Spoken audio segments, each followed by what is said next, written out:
Okay, here we go with a question which is all about fundamental SI units. I'm going to assume you've had a go at the question. However, if you haven't, press pause, give it a try, and then press play to see the answer. We are told that the intensity of a wave is defined as the energy per unit area per unit time. And we're wanting to know its units in fundamental SI units. That's kilograms, meters, and seconds in this case. So let's have a look at how we do this.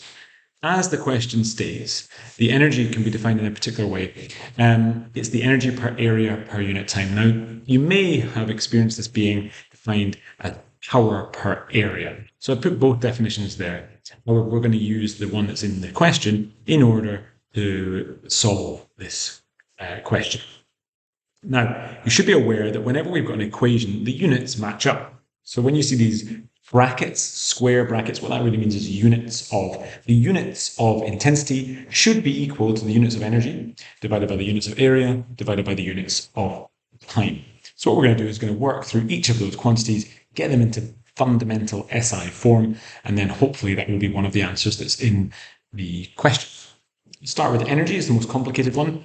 Energy can be calculated in many different ways, and I've chosen the equation mgh, that's gravitational potential energy on Earth, assuming we have a constant g. And we know that units of energy are joules, sorry.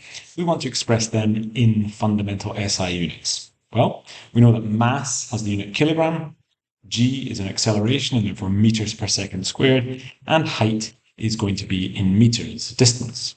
So therefore, the fundamental SI version of the units of energy are going to be kilogram meter squared per second squared, and otherwise known as the joule. Area, hopefully, is a little bit simpler. Area is just meter squared. And time, much simpler. Time is measured in seconds.